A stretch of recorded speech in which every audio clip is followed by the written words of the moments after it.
सन्मान राखायचा म्हणून तरी नितेश राणेवर 353 दाखल करण्याचे आदेश द्यायला होते. मनोज जरांगेवर तुम्ही दाखल करताना गुन्हे, मनोज जरांगेने शिवीगाळ केली का? आम्ही शिवीगाळीचं समर्थन करत नाही कुणाच्या. आम्ही वारंवार म्हणतोय की आम्ही संस्कारक्षम आहोत. आम्ही शिवीगाळीचं अजिबात कुणाच्या समर्थन करत नाही. अरे पण शिवीगाळ देणे हे वाईट आहे असे जर आपल्याला तत्वज्ञान सुचत असेल तर एकदा नितेश राणे, निलेश राणे या कोण त्या चित्रविचित्र बाई आहेत, या बायकांच्या या लोकांच्या भाषा जरा तपासून बघा. बघा ही लोक काय बोलतात आणि काय नाही ती, आणि मग ठरवा की यांच्यावर किती गुन्हे दाखल करायचे ते. म्हणजे देवेंद्रजी बोलत असताना सभागृहाच्या पटलावर आपलं ठेवायचं झाकून आणि लोकांचं बघायचं वाकून, हे कशासाठी?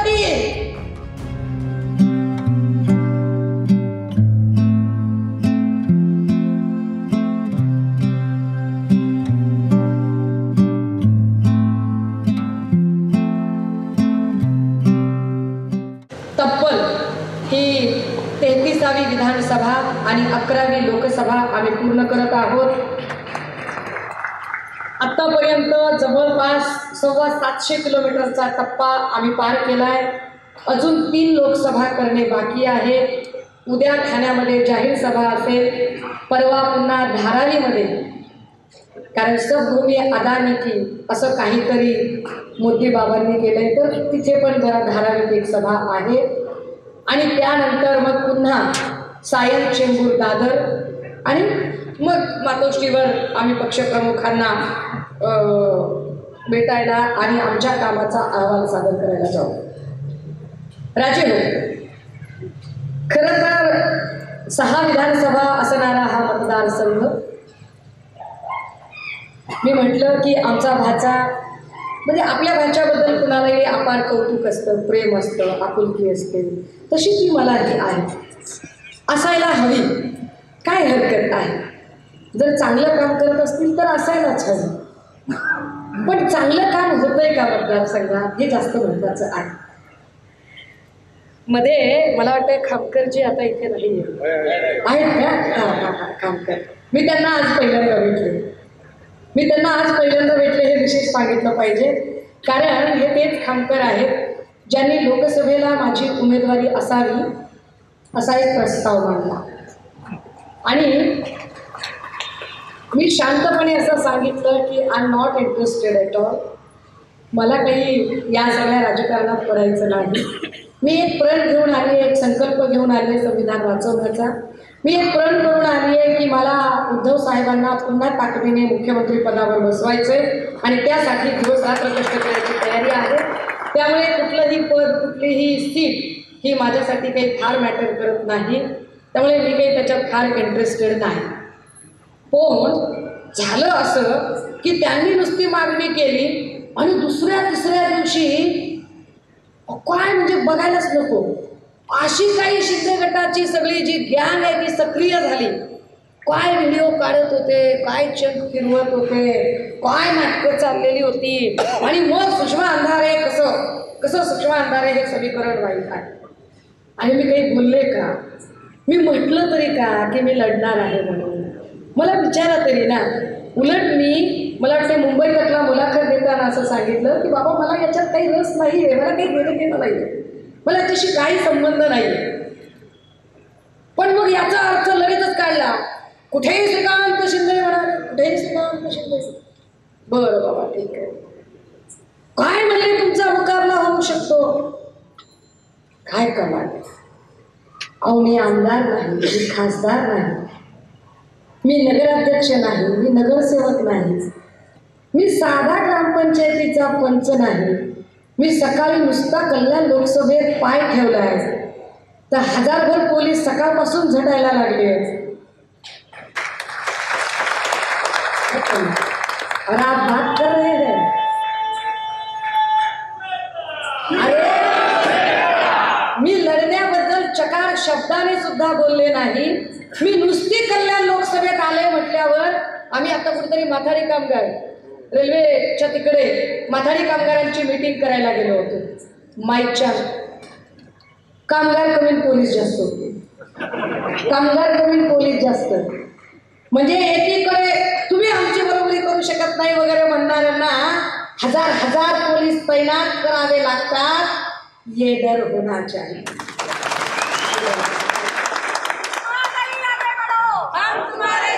आज सभा घ्यायचं काही तर डोक्यातच नव्हतं पोलीस भावांनो, काहीच डोक्यात नव्हतं. कारण मी आले मुक्त संवाद करायला, मला फक्त लोकांशी बोलायचे. मी 30 दिवस झालं लोकांशी बोलते. जेव्हा मी सभा करायला म्हणून येईल, फिर दिखाएंगे आगाज क्या होता है और अंदाज क्या होता है. हे यासाठी आम्ही सांगतोय की कुणीही आम्हाला, आम्ही खचलोय, आम्ही घाबरलोय, आम्ही मागे फिरलोय, आम्ही अडलोय असं समजायचं कारण नाही. ये बात अलग है कि मैं चुनाव लड़ना नहीं चाहती, लेकिन अगर उसका कोई इस तरह से मतलब निकालता है कि हम डर रहे हैं, तो घमंड तो अक्सर पहाड़ों का भी टूटता है. अहंकार करू नये कोणी, आणि त्या अहंकारामध्ये कोणी जाऊ नये. अरे हे जे शिवसैनिक आहेत ना, कालच्या सभेमध्ये आमच्या जयेशवाणीने फार चांगलं वाक्य वापरलं. हे शिवसैनिक फाटके आहेत, पण एकेकाला फटके द्यायची ताकद आमच्याकडे आहे. ताकद आहे आमच्याकडे. तुम्ही आम्हाला इतकं काही हे समजायची गरज नाही. असेल तुमच्याकडे पैसा, चिक्कार असेल, तुमच्याकडे सत्ता असेल, आमच्याकडे सत्य आहे. तुमच्याकडे मस्ती असेल, आमच्याकडे नम्रता आहे. तुमच्याकडे गुंडागर्दी असेल, आमच्याकडे प्रचंड कायद्याचा आदर आहे. आणि तो कायद्याचा आदर ठेवत इथे जो कोणी उमेदवार असेल, जो शिवसेना देईल, त्या उमेदवारासाठी सुषमा अंधारे इथं तळ ठोकून असेल, तळ ठोकून. जो कुठला उमेदवार असेल त्याच्यासाठी. दादा हो, मी असं म्हटलं की मी 30 दिवसांपासून प्रवास करतेय. माझ्यासोबत 25-30 लोकांचा पूर्ण स्टाफ आहे. आमचे तालुका प्रमुख बालासाहेब शेठ, तालुका प्रमुख अशोक जाधव, सांगोला सोलापूरहून आलेले शंकरदादा मेटकरी, साताऱ्याचे महेशदादा पाटील, संभाजीनगरचे आमचे जयेशवाणी, किंवा बीडवरून आलेला आमचा भाऊ किशोर घुले, तात्या रोडे, अगदी, किंवा लातूरहून आलेले प्रकाश भाऊ अंधारे, परळी विशाल गुट्टे, अगदी आमच्या ड्रायव्हर आणि आमच्या स्वयंपाकीन मावशी, आणि आमच्या सोबत असणारा, आमची पडेल ती कामं अत्यंत निवृत्तीने करणारा आमचा मोना नागवे. ही सगळी माणसं, ही खूप जीवाची माणसं आहेत. ही आमची काळजातली माणसं आहेत. राजे हो, रोज एका ठिकाणी जाते, रोज वेगवेगळ्या भागात लोकांशी बोलते. बुलढाणा, लोणार, यवतमाळ, वाशिम, हिंगोली, परभणी, बीड, नगर, त्यानंतर नाशिक, इगतपुरी, तिकडनं मग भिवंडी ग्रामीण, मग पुन्हा पुढे कल्याण ग्रामीण, आता कल्याण पूर्व.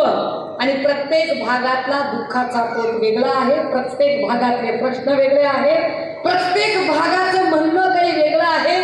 कुठे ऊस उत्पादक, कुठे कांदा उत्पादक, कुठे सोयाबीन शेतकरी, कुठे कापूस शेतकरी, कुठे दूध विक्रेत्यांची अडचण, कुठे फार्मसीच्या विद्यार्थ्यांचा प्रश्न, कुठे मेडिकलच्या विद्यार्थ्यांचं वेगळंच म्हणणं, कुठे महिलांची असुरक्षितता, कुठे आत्महत्या केलेल्या शेतकऱ्यांच्या पत्नी, कुठे पत्रकारांमधली भीती, कुठे वारकऱ्यांचं काहीतरी वेगळंच म्हणणं. या प्रत्येक सेक्टरमधल्या, अगदी रिक्षावाला असेल, ऊसतोड कामगार असेल, किंवा तूर भरडणारी आमची शेतातली बाय मावली असेल, घरकाम करणाऱ्या महिला असतील, किंवा आज संवाद साधलेले माथाडी कामगार असतील, किंवा वेगवेगळ्या बार असोसिएशन मधले वकील असतील, या प्रत्येकाशी जेव्हा आम्ही संवाद साधतोय आणि त्यांच्याकडनं काही समजून घेतोय, त्यावेळेला 2-3 गोष्टी पुढे येत आहेत. त्यातली एक गोष्ट, कारण मी आता प्रत्येक जिल्ह्याचं बैठवार सांगत बसत नाही, ठोकरपणाने जरा सांगते.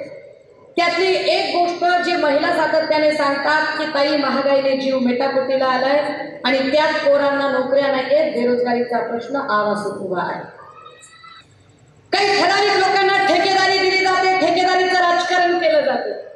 त्यांचा प्रश्न अजून वेगळाच आहे. या सगळ्यांमध्ये एक अत्यंत वाईट परसेप्शन एक आहे, जे मला स्वतःला खूप वेदनादायी आहे. मला स्वतःला फार याने वेदना होतात, कारण मला असं वाटतं की मी कायम कायद्याचा आदर करणारी आहे.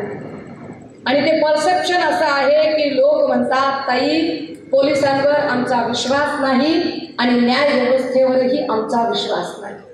हे इथून तिथून लोकांनी मांडलेलं मत आहे. आणि हे मत तुम्ही माझ्या पेजला जाऊन पब्लिक डोमेनमधल्या प्रत्येक व्हिडिओतलं इंटरॅक्शन बघू शकाल की त्या प्रत्येक इंटरॅक्शनमध्ये अगदी सकाळी 8 पासून रात्री 12 पर्यंत लाईव्ह चालू आहे. आणि जर फेसबुकला सर्च करत असाल तर आयर्न लेडी सुषमाताईच्या पेजवरती प्रत्येक मिनिटाचं फुटेज तुम्हाला सापडेल.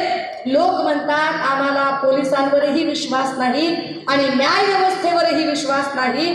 आणि हे परसेप्शन गंभीर आहे, चिंताजनक आहे, हे वाईट आहे. खरं तर पोलिसांबद्दल आदर असला पाहिजे, आपुलकी असली पाहिजे, विश्वास असला पाहिजे. पण ते आदर, आपुलकी, विश्वास वाटत नाहीये, ही अडचण आहे. मला माहिती आहे की पोलीस अत्यंत प्रामाणिकपणे ड्युटी करतात. मला माहिती आहे की आमचे सगळे पोलीस भाऊ, आमच्या सगळ्या पोलीस बहिणी, अगदी आज माझा दौरा लागलाय म्हटल्यावर यातल्या कित्येक जणांना आपली महत्वाची कामं आणि थोडीशी सुट्टी घ्यायची असेल किंवा रिप्लेसमेंट करायची असेल तर ती करता आली नसेल. कुणाच्या घरात वाढदिवस असेल, कुणाच्या घरात कुणी आजारी असेल, कुणाच्या घरात काही कार्यक्रम असेल, काही अडचणी असतील, पण तुम्हाला ही ड्युटी करावी लागते. तुमच्याबद्दल आदर आहे, मला तरी व्यक्तिगत आदर आहे, पण लोकांना का वाटत नाही, का विश्वास वाटत नाहीये लोकांना? काय नेमकी अडचण आहे? अडचण अशी आहे की ज्या पद्धतीने पोलिसांनी एकूण वातावरण तयार केलं, निष्ठावंतांवर गुन्हे दाखल करायचे. मागच्या वेळेला हर्षवर्धन दादा मी आपल्याबद्दलही बोलले होते की एवढा प्राणघातक हल्ला झाला पण नाही पोलिसांनी न्याय दिला, नाही FIR आणि व्यवस्थित काही झालं. अक्षरशः बोट गेली पण काही केलं नाही पोलिसांनी. पण तेच पोलीस काय तत्परतेने सत्ताधाऱ्यांच्यासाठी झुकत जातात, हे चित्र वाईट आहे. कारण व्यक्ती म्हणून नाही, पोलिसांनी घातलेली वर्दी, ती वर्दी झुकते, याचा आम्हाला जास्त वाईट वाटतं. हे वाईट वाटतं आम्हाला, फार चित्र गचाळ आणि ओंगळवाणं चित्र वाटतं. मी आज कल्याण कोर्टामध्ये होते. मी कल्याण कोर्टाची ही काही अवस्था बघितली. मी कल्याण कोर्टातल्या वकिलांशी आज संवाद केला. कल्याण कोर्टचे, सिव्हिलचे, क्रिमिनलचे, अगदी ज्यांची निष्णात प्रॅक्टिस आहे असे निष्णात प्रॅक्टिस असणारे वकील माझ्यासोबत बसले होते आणि ते बोलत होते. काय सांगितलं त्या वकिलांनी? ते वकील म्हणाले, ताई कल्याणमधला क्राईम रेट सगळ्यात जास्त आहे. ते म्हणाले, ताई किती क्राईम रेट आहे? तर म्हणाले वार्षिक 3000 बेल ऍप्लिकेशन येतात. म्हणले ताई 3000 बेल, 307, 323, 324 तर आम बात आहे. काय हे एवढी गुन्हेगारी का वाढावी? 60 ते 70 लोकांकडे लायसनधारी पिस्टल आहे. कोण आहे ते 60 ते 70 लोक ज्यांच्याकडे लायसनधारी पिस्टल आहे? ते बिल्डर आहेत, ते गुंड आहेत, ते राज्यसत्तेने पोचलेले, नावाला जरी स्वतःला नेता, युवा नेता म्हणून घेत असले तरी चक्क खंडणीखोर आहे. आणि अशा सगळ्या गुंडांनी आणि खंडणीखोरांनी एक दहशत आणि हैदोस माजवला आहे. आमच्या 2 पोरांचा इथं आता सत्कार झाला. त्या 2 पोरांवर नोटिसा पाठवल्या, केसेस टाकायचा प्रयत्न केला. काय म्हणाली पोरं? पोलिसांना राग आला म्हणून. म्हणजे पोलिसांना राग आला म्हणजे पोलिसांना सांगितलं कुणीतरी की आम्हाला राग आलाय बाबा. काय म्हणली ती लेकरं? अरे मलंगगडवर जत्रा होती. ते म्हणाले मा भवानी शक्ती दे, मा भवानी शक्ती दे, मलंगडाला मुक्ती दे, गद्दारांना मूठ माती दे. काय म्हणाले ते? ते म्हणाले मा भवानी शक्ती दे, मलंगडाला मुक्ती दे, गद्दारांना मूठ माती दे. मूठ माती. राग काय येतोय? कुणाला येतोय? खुद्दार असले तर राग येणार नाही. लेकी बोले सुने लागे, आम्ही गद्दारांना मूठ माती म्हणल्यावर राग कुणाला येतो? गद्दार असणाऱ्यांनाच येत असेल ना. गद्दार नसेल तर त्याला राग येणार नाही. गद्दार आहे म्हणून राग येतोय. गद्दारी केली असं मनापासून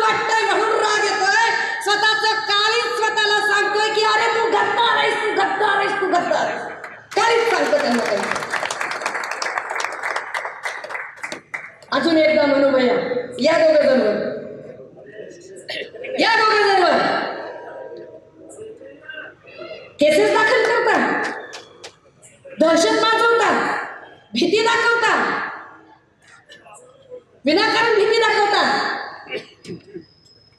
सुषमा अंधारे नावाची बहीण प्रत्येक शिवसैनिकाच्या पाठीशी ठामपणे उभा आणि माझ्या प्रत्येक शिवसैनिकावर होणारा प्रत्येक वार झेलायला मी समर्थ आहे ताकदीने. कारण मी लाख वेळा सांगितलंय की मागे पुढे बघायला काही नाही माझ्याकडे. एक 6 वर्षाचं लेकरू आहे, ते दान केलं शिवसेनेला, हे सगळे शिवसैनिक मामा बघून घेतील. एकत्र म्हणूया दादा, ये. माँ भवानी शक्ती दे, माँ भवानी शक्ती दे, मलंगडाला मुक्ती दे, मलंगडाला मुक्ती दे, गद्दारांना मूठ माती दे, गद्दारांना मूठ माती दे. आता जरा ताकदीनं म्हणू, आता सगळेजण मिळून म्हणूया, चला एकदा म्हणूया ताकदीनं. माँ भवानी शक्ती दे, मलंगडाला मुक्ती दे, गद्दारांना मूठ माती दे. काय केस करायची ती करा, काय केस करायची ती करा.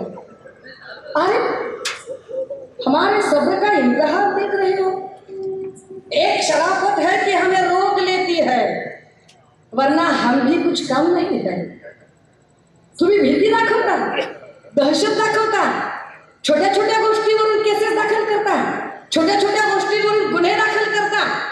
जर माझ्या शिवसैनिकाने कायदा मोडला असेल, कुठेही कायद्याचा अनादर केला असेल, चुकीचं वर्तन केलं असेल, एखाद्या लेकीवाळींची छेड काढली असेल, कुणाचं पाकिट मारलं असेल, कुठला एखादा काही कायदा मोडला असेल, तर निश्चितपणे त्याच्यावर गुन्हा दाखल व्हावा, त्यात आम्ही पडणार नाही.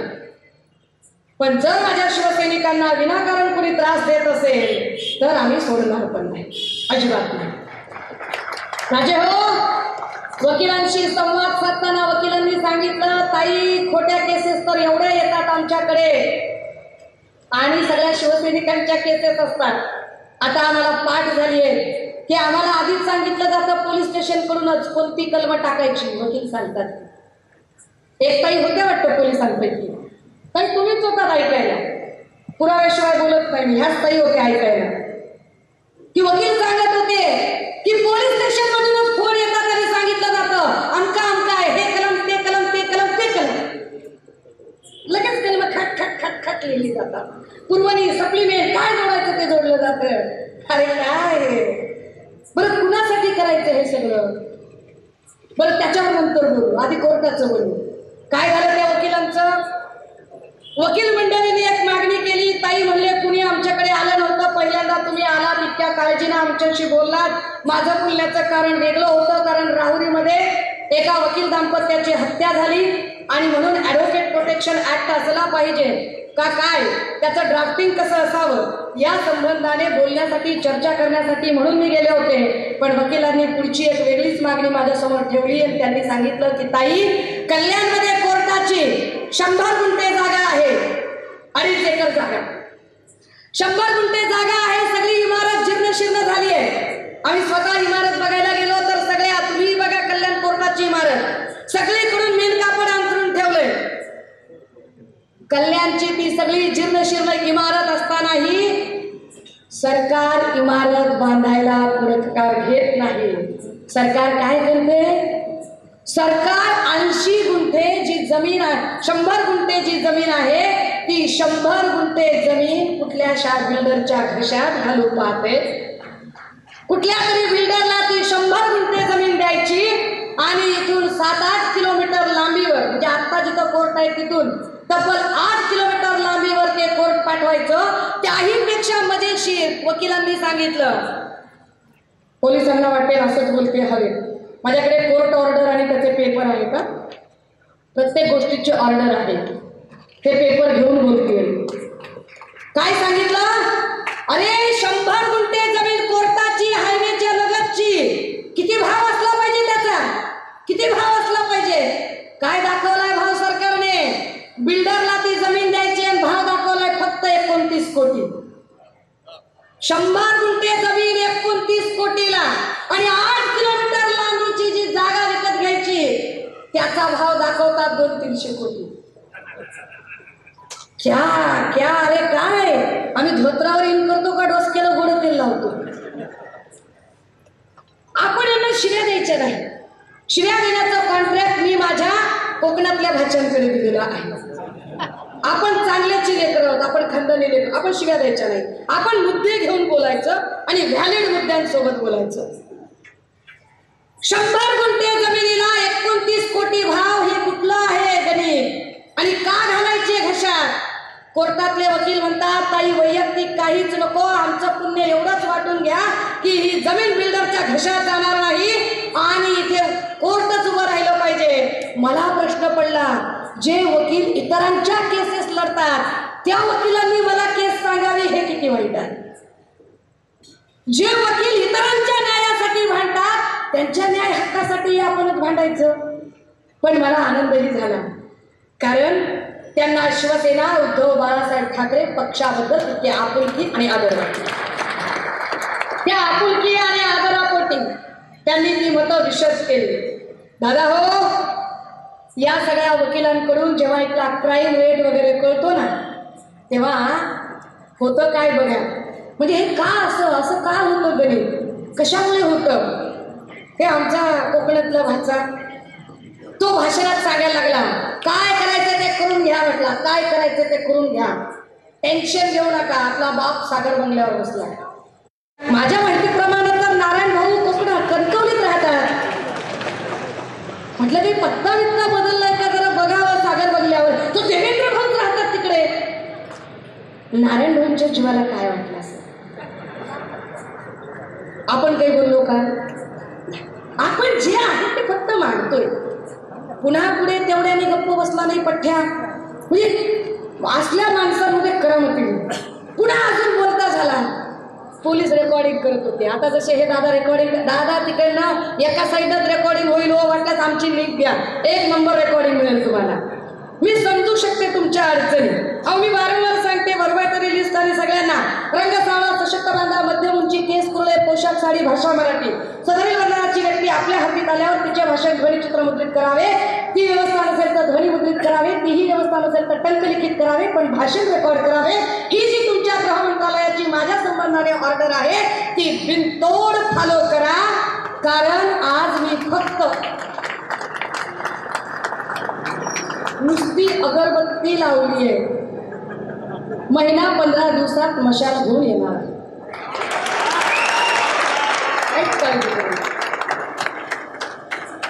त्यामुळे व्यवस्थित रेकॉर्ड करा. मला खात्री आहे की मी कायद्याच्या चौकटीत राहूनच बोलणार आहे. मला कितीही उचकवलं, काहीही केलं तरी माझा संयम ढळणार नाही. कारण माझ्यावर माझ्या पक्षप्रमुखांचे आणि माझ्या आईबापाचे फार चांगले संस्कार आहेत. जे संस्कार द्यायला आमचे नारायण भाऊ विसरलेले आहेत. त्यांनी संस्कार दिले असते तर आमचे भाचे एवढे बिघडले नसते. संस्कारांची कमतरता आहे. राजे हो, काय म्हणाले नितेश राणे? पुढे म्हणाले ते की अरे काय कराल पोलीस हो, तुम्ही नुसतंच रेकॉर्ड कराल आणि फार फार तर हा व्हिडिओ तुमच्या बायकांना नेऊन दाखवाल. लक्षात घ्या, कुठल्याही कायद्याची डेफिनेशन असते, कुठल्याही आर्टिकलची एक डेफिनेशन असते.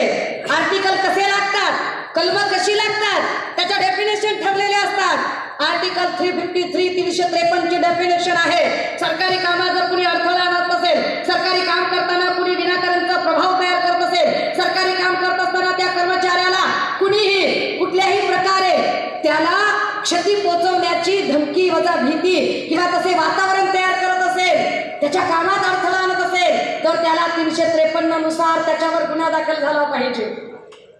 नितेश राणे जेव्हा सांगतात की काय करणार आहात तुम्ही, तुमचा हा फार तर व्हिडिओ रेकॉर्ड कराल आणि तुमच्या बायकोला नेऊन दाखवाल, याचा अर्थ ते काम प्रभावित करतात. याचा अर्थ ते डिपार्टमेंटला एका अर्थाने धमकावतात. एका अर्थाने ते डिपार्टमेंटला हे सांगण्याचा प्रयत्न करतात की तुमच्या खात्याचे मंत्री देवेंद्र फडणवीस यांचा वरदहस्त माझ्या डोक्यावर आहे, मेरा कोई बाल भी बाका नहीं कर सकता. त्यांना वाटलं, पण याचं मला वाईट वाटलं. त्यांना नसेल वाटलं पण मला वाटलं. कारण हा फक्त पोलिसांचा एका व्यक्तीचा अपमान नाही. मी पुन्हा पुन्हा सांगते, वर्दीचा अपमान आहे, ज्या वर्दीचं ब्रीद आहे सदरक्षणाय खलनिर्गणाय, सज्जनांचं रक्षण करू आणि दुर्जनांचा नाश करू. पण दादा हो, परिस्थिती अशी झाली की यांनी सज्जनांचा नाश करू आणि दुर्जनांचं रक्षण करू असं काहीतरी मोडतोड करायचं ठरवलं. आणि वाईट वाटतंय की एकही पोलीस कर्मचारी, नॉट अ सिंगल पोलीस, एकाही पोलीस कर्मचाऱ्याने नितेश राणेच्या विरोधात कुठेही 353 दाखल केली नाही, नितेश राणेच्या विरोधात FIR केली नाही. अरे काही नाही तर किमान एखादी PIL तर करायची, एखादं पिटिशन तरी दाखल करायचं. अरे पोलिसांचे हात बांधले असतील ड्युटीने, पण हे पोलीस ज्या खात्याचे कर्मचारी आहेत, प्रत्येक खात्याचे कर्मचारी हे त्या खात्याचा जो मंत्री असतो तो मंत्री त्या कर्मचाऱ्यांचा पालक असतो. हे जे गृह मंत्रालयाचे कर्मचारी असणारे पोलीस आहेत, यांच्या खात्याचे मंत्री देवेंद्र फडणवीसजी यांनी पालक म्हणून तरी आणि त्या वर्दीचा सन्मान राखायचा म्हणून तरी नितेश राणेवर 353 दाखल करण्याचे आदेश द्यायला होते. मनोज जरांगेवर तुम्ही दाखल करताना गुन्हे, मनोज जरांगेने शिवीगाळ केली का? आम्ही शिवीगाळीचं समर्थन करत नाही कुणाच्याही. आम्ही वारंवार म्हणतोय की आम्ही संस्कारक्षम आहोत, आम्ही शिवीगाळीचं अजिबात कुणाचं समर्थन करत नाही. अरे पण शिवीगाळ देणे हे वाईट आहे असे जर आपल्याला तत्वज्ञान सुचत असेल तर एकदा निलेश राणे त्या कोण त्या चित्रविचित्र बाई आहेत, या बायकांच्या या लोकांच्या भाषा जरा तपासून बघा ही लोक काय बोलतात आणि काय नाही ती, आणि मग ठरवा की यांच्यावर किती गुन्हे दाखल करायचे ते. म्हणजे देवेंद्रजी बोलत असताना सभागृहाच्या पटलावर आपलं ठेवायचं झाकून आणि लोकांचं बघायचं वाकून, हे कशासाठी? जरा तरी विचार केला पाहिजे. नितेश राणे सारखा माणूस दिवसा ढवळ्या पोलिसांना धमकावतो, जे पोलीस आमच्या सुरक्षेसाठी, आमच्या संरक्षणासाठी आपले घर संसार सोडून इथं बंदोबस्ताला येतात, आपली लेकरं बाळं, कुणाचा वाढदिवस, कुणाचा आजारपण, कुणाचं काही हे सगळं सोडून इथं बंदोबस्त देतात. त्या पोलिसांचा अशा पद्धतीने अपमान करावा नितेश राणे, आणि त्यावर देवेंद्र फडणवीसांना काहीच वाटू नये, त्यावर भाजपच्या भक्तुल्यांना आणि सोकॉल्ड भाटगिरी करणाऱ्या शेलार दरेकर लाडला सुद्धा काहीच वाटू नये. ह्या सगळ्या भाटगिरीकरांना तेव्हा अजिबात संस्कार आठवत नाही. म्हातारी मेल्याचे दुःख नसते राजे हो, पण काळ सोकावतो. एका ठिकाणी स्टेटमेंट केलं म्हणून काय फरक पडला असं जर वाटत असेल ना तर फरक पडतो. कारण पोलिसांचा वचक राहत नाही, पोलिसांचा धाक राहत नाही, आणि धाक राहत नाही म्हणून काय होतं मग? कल्याणमध्ये मी मागच्या वेळेला आले होते, 7 वर्षाच्या लेकरावर चाकूने सपासप वार झाली होती, 7 वर्षाच्या लेकरावर. आणि सोकॉल्ड महिला आयोग, सोकॉल्ड भाजपच्या आक्रस्ताळ्या बायका 7 वर्षाच्या लेकराबद्दल बोलताना जिभा झडत नाही त्यांच्या. 7 वर्षाच्या लेकराबद्दल बोलताना म्हणाल्या प्रेम प्रकरण असेल. त्या लेकराच्या आम्ही घरी गेलो होतो 3ऱ्या दिवशी. त्या लेकराला नैवेद्य म्हणून तिच्या आईने चॉकलेट्स ठेवले होते, सगळे बिस्किट ठेवले होते. काही वाटत नाही यांना, घेंड्याच्या कातडीचे झाले होते. एवढा क्राईम रेट वाढला की पोलिसांचा धाक राहिला नाही, पोलिसांचा वचक राहिला नाही. अरे कालपर्यंत लोक अंधारात गुन्हे करायचे, निर्जन ठिकाणी गुन्हे करायचे, काय पोलिसांचा धाक राहिला की कल्याणमध्ये निर्जन ठिकाण गर्दीचं सोडा, डायरेक्ट पोलीस स्टेशन मध्ये शूट करायला लागले एकमेकांना. धाक नाही राहिला पोलिसांचा. पोलीस स्टेशन मध्ये शूट. बरं कोण करतंय, कुणाला करतंय? सत्ताधाऱ्यांचेच दोघांचे जे काही अट्टेपिट्टे लोक आहेत तेच एकमेकांना भिडतात. म्हणजे कालपर्यंत मुख्यमंत्री उपमुख्यमंत्री यांच्यामध्ये फक्त धुसफूस होती, आता तो जणू काही गँगवॉर झाल्यासारखं वातावरण दिसतं.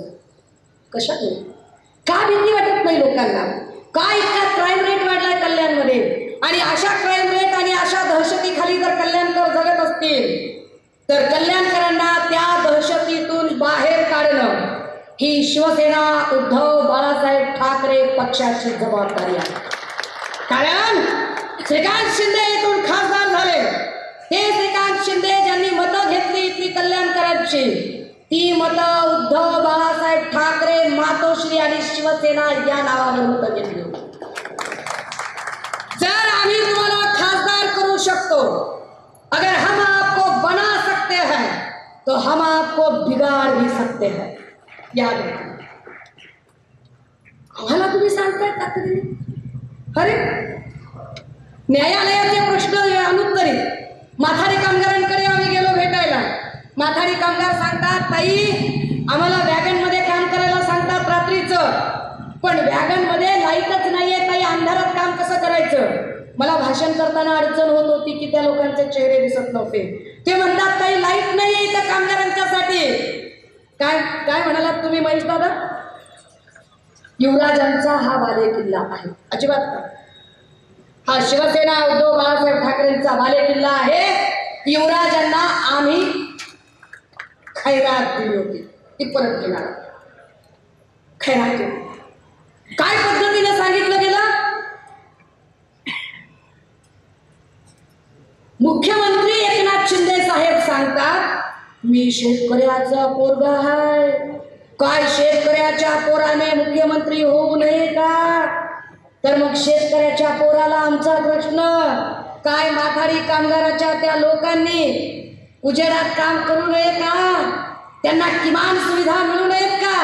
किमान की ते काय मागतायत की ताई इथे आम्हाला उजेड असावा आणि आम्हाला शौचालय असावं.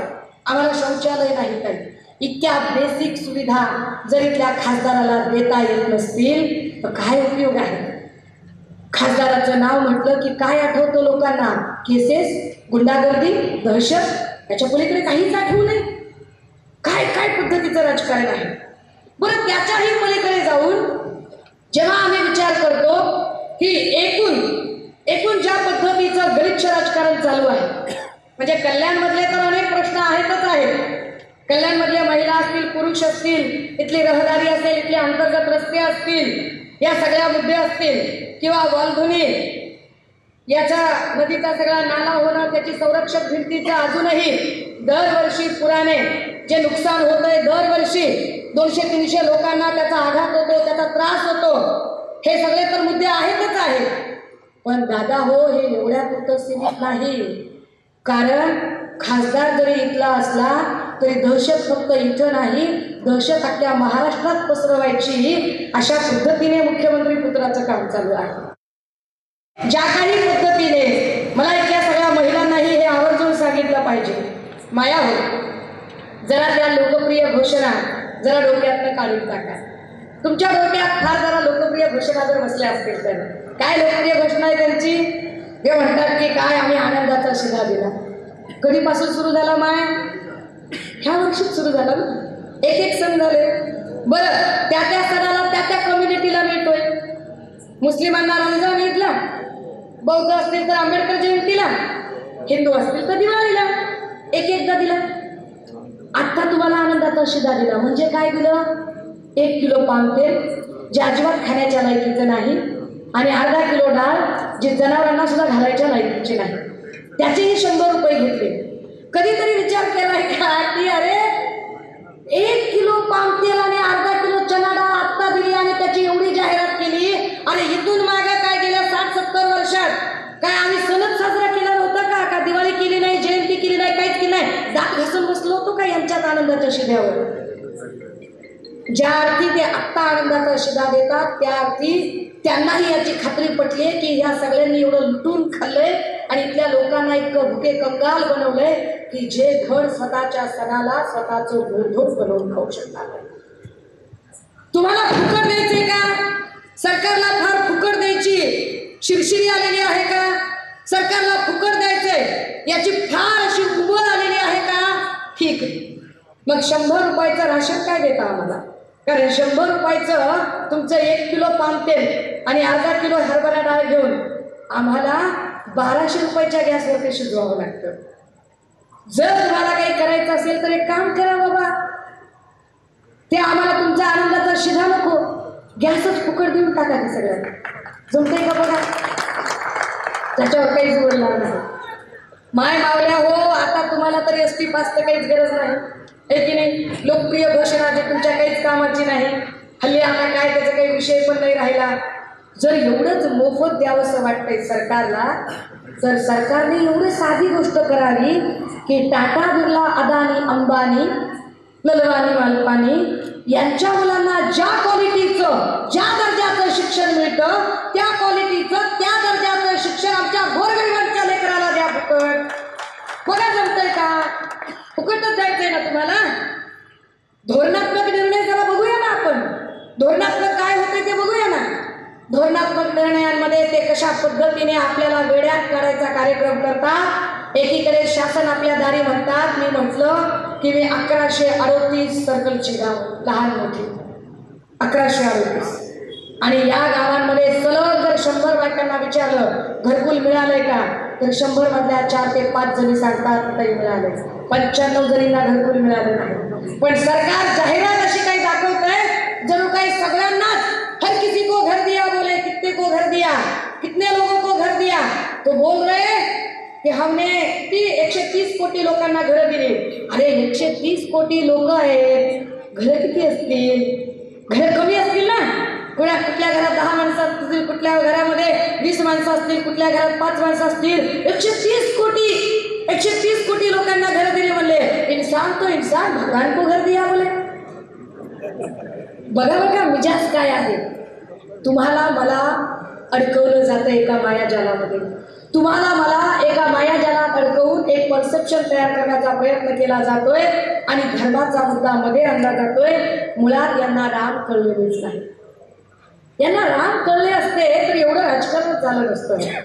प्रभू श्रीराम हे मर्यादा पुरुषोत्तम होते, पण प्रभू श्रीरामाचे नाव घेऊन राजकारण करणारी भाजपा आणि विशेषतः टीम देवेंद्र यांनी सगळ्याच मर्यादा केव्हाच ओलांडल्या.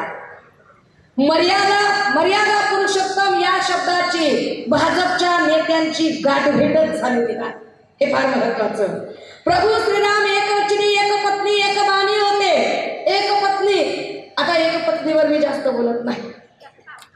रोज उठून एक माय माऊली भाजपच्या पदाधिकाऱ्यांचं नाव घेत सोशल मीडियामध्ये आरडाओरडा करते. आपण सगळे बघतोय रोज उठून. म्हणजे कधी त्या तिकडच्या निर्मला यादव असतात, तर कधी त्या राहुल शेवाळेंच्या विरोधात रिंकी बक्सला नावाची माय माऊली ओरडते. कालच काहीतरी करीत नाव मी विसरले आता, पण मंगेश सातमकर, या मंगेश सातमकरवर बलात्काराचे आरोप होते. मंगेश सातमकर जसाही सत्ताधाऱ्यांच्या सोबत गेला, कालच पोलिसांनी त्याचा क्लोजर रिपोर्ट दिला. फार विशेष आहे. उद्याला आमचे वायकर साहेब जरी भाजपकडे गेले तरी भाजपा त्या सगळ्यांचा लगेचच क्लीन चिट. वायकर साहेबांवर काहीच गुन्हा नाही. म्हणजे काल परवापर्यंत हिसाब तो देना पलिंगा म्हणणारा HD व्हिडिओ स्पेशालिस्ट सोमय्या लगेच शांत बसेल.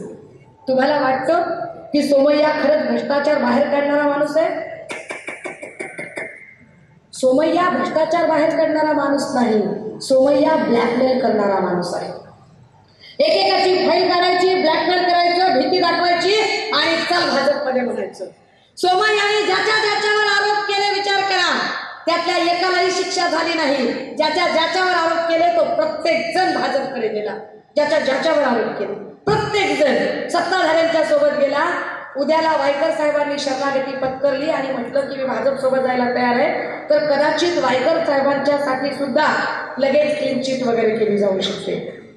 राजकारण इतकं गढूळ आणि घाणेरडं फक्त कुठेतरी एखादी सीट निवडून आणायची किंवा फक्त सत्ता मिळवायची यासाठीची ही मांडणी नाही. मी म्हटलं की मी चळवळीतली आहे, मी पुढारी नाही. मी चळवळीतली आहे. मला घटनात्मक मूल्य कळतात आणि घटनात्मक मूल्य मांडताना माझ्या लक्षात येतं की काल सभागृहाच्या पटलावर देवेंद्रजींनी मनोज जरांगे यांच्या संबंधाने SIT नेमण्याची भाषा केली. SIT नेमायची, जरूर नेमा. तुमच्याकडे अधिकार आहे, तुमच्याकडे सत्ता आहे, तुम्ही SIT बिलकुल नेमा, काय हरकत आहे. पण SIT नेमायची इतकीच खुमखुमी असेल सरकारला, तर मग सरकारने बारसू रिफायनरीत झालेला लाठी हल्ला त्याचीही एक SIT नेमावी. मग सरकारने आळंदीत झालेल्या लाठी हल्ल्याचीही SIT नेमावी आणि अंतरवली सराटीत कुणी लाठी हल्ल्याचे आदेश दिले त्याचीही एक SIT नेमावी. SIT नेमायची का सरकारला? सरकारने समृद्धी महामार्ग कसा काय सदोष बनवला आणि एवढ्या सदोष महामार्गावरून एवढ्या घाईघाईने उद्घाटन करून वाहतूक सुरू केली, ज्या समृद्धी महामार्गावर आतापर्यंत हजारो जीव गेले. त्या सगळ्या अपघातांची चौकशी करणारी SIT नेमावी आणि आत्महत्या झालेल्या त्या सगळ्या शेतकऱ्यांच्या कुटुंबांचं पुढे काय झालं त्याचीही SIT करावी।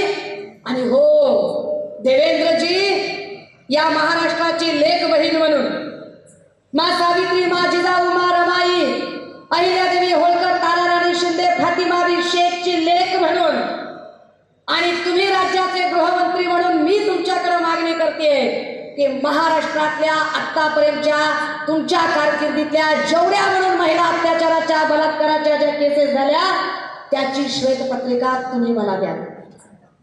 दिली पाहिजे त्यांनी ती श्वेतपत्रिका आणि तो व्हाईट पेपर त्यांनी सादर केला पाहिजे, तर आम्ही देवेंद्रजी तुम्हाला मानू, अन्यथा तुमच्यावर तसाही शिक्का बसलाय की तुम्ही अपयशी गृहमंत्री आहात। गृहमंत्री म्हणून देवेंद्र फडणवीस सपशेल नापास ठरलेले आहेत आणि आम्हाला याचीही कल्पना आहे की कालची SITची चौकशी म्हणजे देवेंद्रजींचा कहीं पे निगाह है और कहीं पे निशाणा है। नाव जरी ते पवार साहेबांचं वगैरे घेत असले तरी त्यांचा निशाणा एकनाथ शिंदे साहेबांवर आहे, एवढं न समजण्या इतके आम्ही काही दूधखोळे नाही। कारण दोघांमधलं जे काही कोल्ड वॉर आहे ते कोल्ड वॉर आम्ही चांगलेच जाणून आहोत, हे आम्हाला कळतं। फक्त आम्हाला काय वाटतं माहिती आहे का, या गलिच्छ राजकारणावर बोलू नये, कारण त्यांना तेच हवंय।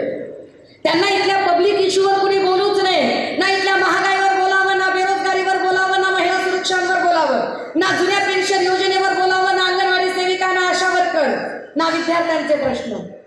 राजीव, पण हे प्रश्न आपल्यासाठी जास्त महत्त्वाचे आहेत, पब्लिक इश्यू जास्त महत्त्वाचे आहेत। एका पोलीस कर्मचाऱ्याला आम्ही विचारत होतो की जरा ते तुमचे ज्या काही राखीव रजा होत्या रिझर्व्ह लीव, त्या राखीव रजांचं तुम्हाला 45 दिवसांचं पेमेंट द्यायला हवं असं RR आबांनी त्यावेळेला ते गृहमंत्री असताना सांगितलेलं होतं। अचानक आता देवेंद्रजींच्या काळात एक GR निघाला आणि त्यातल्या 15 तुमच्या राखीव रजा कमी करून टाकल्या, त्यावर ते बिचारे काहीच बोलत नाही। अडचणी आहेत त्यांच्या, बांधलेली आहेत तोंड, काय बोलतील ते चकार शब्दाने बोलत नाही। ते सांगतात ताई बोलतोय पण बोलत नाही, आम्ही बोलणार नाही, खोटी खोटी माहिती तेही बिचारे देत राहतात। पोलिसांच्या इमारतींचं काय झालं बोलत नाही, काही त्याच्यावर काही शब्द काढत नाही। राजे, ही सगळी व्यवस्था बदलायची असेल तर, ही सगळी हुकुमशाहीची दमन यंत्रणा जर बदलायची असेल तर आपल्याला नव्याने काही गोष्टी ठरवाव्या लागतील। मी हे आवर्जून सांगितलं पाहिजे की 2024चं जर इलेक्शन झालं नाही तर विसरून जा की 2029ला पुन्हा इलेक्शन होईल। 2024ला जर सत्तांतर झालं नाही तर विसरून जा की पुन्हा निवडणूक होईल, कारण वन नेशन वन इलेक्शन हा जो त्यांचा फंडा चाललाय तो एका अर्थाने पार्लमेंटरी डेमोक्रेसी ओलांडून त्यांना प्रेसिडेन्शियल डेमोक्रेसीकडे जायचे। ज्यांना इथे संसदीय लोकशाहीचा त्रास होतोय आणि अध्यक्षीय लोकशाही आणून एकाच माणसाची हुकुमशाही आणायची म्हणून ते जाणीवपूर्वक वन नेशन वन इलेक्शन म्हणतात, पण घराणेशाहीवर बोलणारी माणसं हे सांगत नाहीत की त्यांनी आता किती घराणी सोबत घेतलेली आहे। मग ते विखे पाटलांचं घराणं असेल, मोहिते निंबाळकरांचं घराणं असेल, अशोकराव चव्हाणांचं घराणं असेल किंवा अशी अनेक घराणी, त्याच्यावर पुन्हा कधीतरी नंतर नक्की बोलेल। हा पण एक मुद्दा माझ्याकडून राहून जाईल। बाळ हरदास काका यांना एक नोटीस आली आज, मी येणार म्हटलं, बाळ हरदास काकांनी फक्त काहीच नाही त्यांच्या बाजूला त्यांनी एक चहा पान ठेवलं आणि त्यांना पोलिसांनी नोटीस दिली। नोटीस मी वाचलीच पाहिजे। काय लिहिलंय, ज्या दिनांक 28 फेब्रुवारी रोजी दुपारी 3 ते 5च्या दरम्यान सौ सुषमाताई अंधारे उपनेत्या शिवसेना उद्धव बाळासाहेब ठाकरे यांच्या कल्याण दौऱ्यानिमित्त हस्ते बाजारपेठ पोलीस ठाणे हद्दीतील दूधनाका येथे जनसंपर्क कार्यालय आणि YouTube न्यूज चॅनल कार्यालयाचे उद्घाटन सोहळा संपन्न होणार आहे। रोजीचे लेखी पत्र कार्यालयाकडे सादर करून कळवित आहात। ज्या अर्थी पोलीस आयुक्तालय परिसरामध्ये शांतता अबाधित राहावी या दृष्टीने पोलीस आयुक्त ठाणे शहर यांनी महाराष्ट्र पोलीस अधिनियमान्वये अधिसूचनेप्रमाणे आपल्याला दिनांक 14/2/2024 रोजी 1 वाजेपासून 28/2/2024 रोजी 24 वाजेपर्यंत मनाई हुकूम जारी केला आहे। त्यामध्ये खालील कृत्यांना मनाई आहे। किती हास्यास्पद लिहिले बघा खाली, काय पोलीस आहेत कल्याणचे। एवढी ताकद जर श्रीकांत शिंदेची मुजोरी मोडून काढण्यासाठी दाखवली एवढी ताकद जर इथे गोळीबार करणाऱ्या गुंड शक्तीच्या विरोधात दाखवली तर दादा हो आम्ही तुम्हाला सॅल्यूट करू. काय म्हणताय ते वर लिहिलंय शस्त्रे सोटे तलवारी भाले दंड बंदुका दगड लाठ्या किंवा शरीरात इजा करण्यासाठी वापरण्यात येणारी कोणती वस्तू बरोबर नेणे बाळगणे जमा करणे. दगड क्षेपणास्त्रे मिसाईल अरे कॉप्या करून पास झालेत का काय मिसाईल भाषा बघा काय आहे ती हे कळलं पाहिजे ना काय करते सरकार ते कळलं पाहिजे कळलं पाहिजे. मिसाईल काय लिहिलंय दगड क्षेपणास्त्रे किंवा फेकायची उपकरणे हातबॉम्ब हातगोळे. काय लिहिलंय साधने बरोबर नेणे जमा करणे तयार करणे कोणतेही दाहक पदार्थ स्फोटक पदार्थ द्रव्य जवळ बाळगणे सार्वजनिक रीतीने घोषणा देणे गाणी म्हणणे वाद्य वाजवणे. घोषणा सुद्धा करायची नाही. दहशत किती आहे बघा दहशत किती आहे पण मोडली पाहिजे. चला घोषणा देऊया.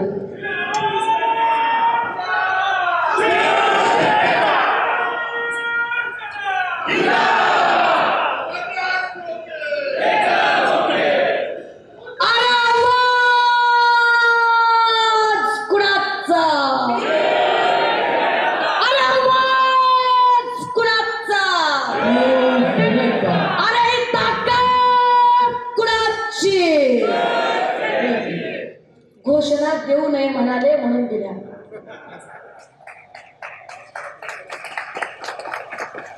उत्तर द्यावं लागलं. घोषणा देऊ नये म्हणाले म्हणून दिल्या. चला पुढे काय म्हटलंय त्यांनी सार्वजनिक रीतीने घोषणा देणे गाणी म्हणणे वाद्य वाजवणे इत्यादी सभ्यता अगर नीतिमत्ता. बापरे बापरे बापरे शांतम पापम अहो शांतम पापम बापरे काय शब्द आहे. सभ्यता अगर नीतिमत्ता यास धोका पोचेल. कोण धोका पोचवतोय सभ्यतेला. तुम्हाला काय आम्ही ती माणसं वाटलो काय. ती आशीर्वाद रॅलीत ओपन जीपवर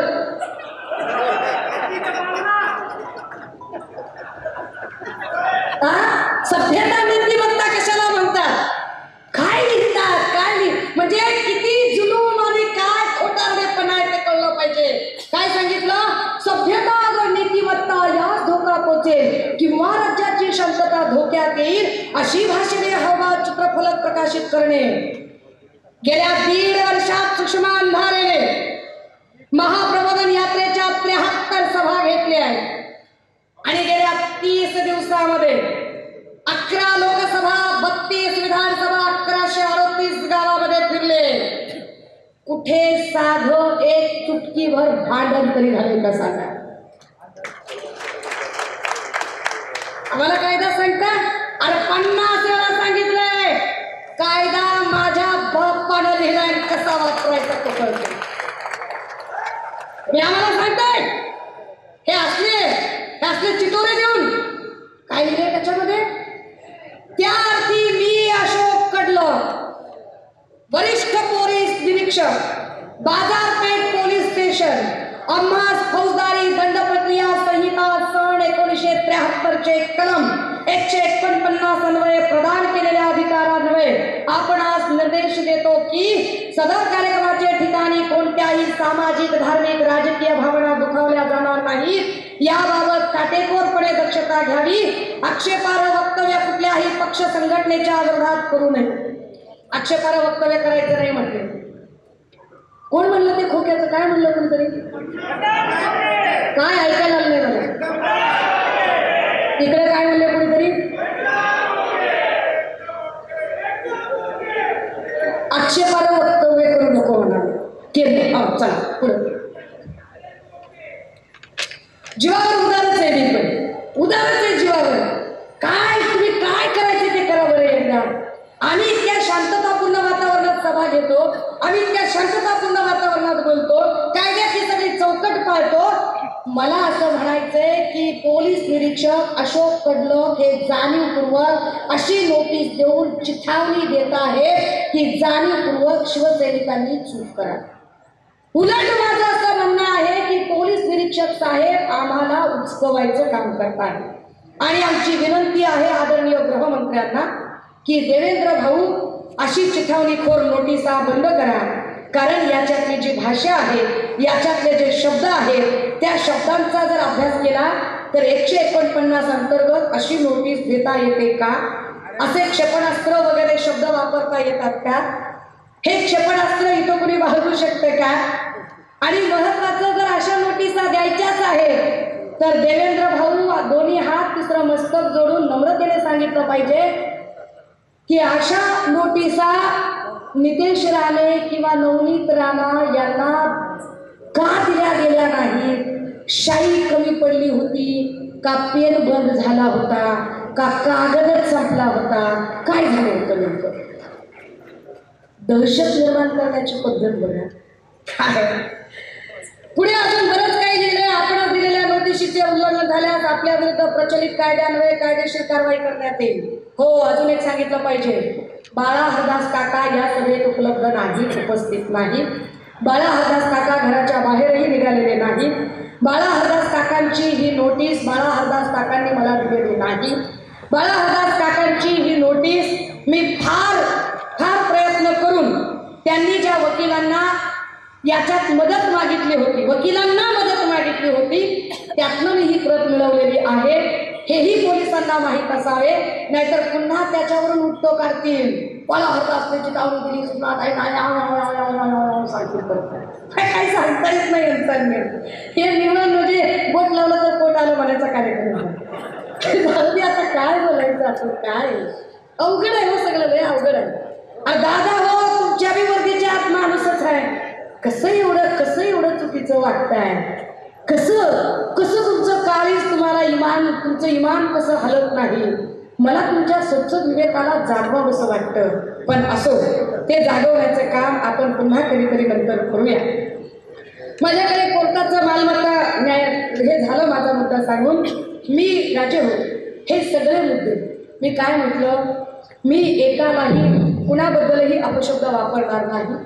वापरायची मला गरज नाही. माझ्याकडे अत्यंत व्हॅलिड आणि सॉलिड मुद्दे असतात. ते व्हॅलिड आणि सॉलिड मुद्दे घेऊन मी मांडणी करते. पण निष्कारण जर तुम्ही दहशत निर्माण करायचा प्रयत्न कराल तर मात्र आम्हाला उत्तरं देणं भाग आहे. आणि मी वारंवार सांगते की होय, जर आमच्यामुळे श्रीकांत शिंदेंना इथून गुलाल लागला होता तर आम्हीच तो गुलाल काढूनही घेऊ शकतो आणि ते करूया. दादा, मी काही फार मोठा श्रीमंत माणूस नाही, अजिबात नाही. मी सर्वसामान्य कुटुंबातली पोरगी आहे, मध्यमवर्गीय कुटुंबातली आहे. कोरडवाहू शेती करणारी माझी आई आहे आणि कोरडवाहू शेतात अत्यंत स्वाभिमानाची भाकरी खाणारे आम्ही आहोत. आम्ही खुद्दारीची भाकरी खातो. गद्दारीचं पंचतारांकित जेवण आम्हाला नको आहे. आणि ही खुद्दारीची भाकरी खाऊन जेव्हा आम्ही ताकदीनं लढतोय तेव्हा यस 10 वाजायला आले बाबा, पुन्हा अजून एखादा मिनिट जास्त झाला तर सापडली, 2 मिनिटं जास्त झाले, असं सुद्धा करायला कमी करणार नाही. पण याच्यात मला पोलिसांच्याही भावना दुखवायच्या नाही. मी म्हटलं ना, मला पोलिसांचा विवेक जागवायचा आहे की राजे हो, इतके नका. आम्ही सर्व मंडळींना मला कुणाच्याही भावना दुखवायच्या नाही. पण तरीही जर कुणाला वाईट वाटलं असेल, राग आला असेल, उपमंग झाला असेल, चुकून वाकून भावना दुखावल्या गेल्या असतील, तुमच्या दुखावणार नाहीत सोडा. पण काही खबरे असतात जे मोबाईल हातात घेऊन बसलेले असतात, रेकॉर्डिंगला बसलेले असतात. अर्थात खबऱ्यांचा फार फायदा नसतो.